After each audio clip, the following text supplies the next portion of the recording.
Hi everyone. Today we're going to use your Apple Watch app to change the language that displays on your Apple Watch. So go ahead and tap on the Apple Watch app.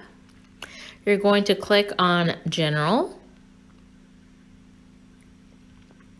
Then you'll see under Watch Orientation, you'll see Language and Region. Go ahead and select that option. And you either have the option to mirror your phone or custom. So since we want to change the language, go ahead and select custom.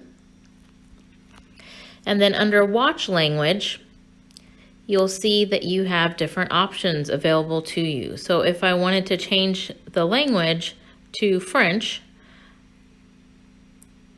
I can just select my language, change to French. Because I went ahead and changed the language to French on my watch, you'll see that I do get an alert on my watch saying that the language is being changed. And now you can see even my weather is displayed in French. Anyway, I hope that was helpful. Thanks for watching.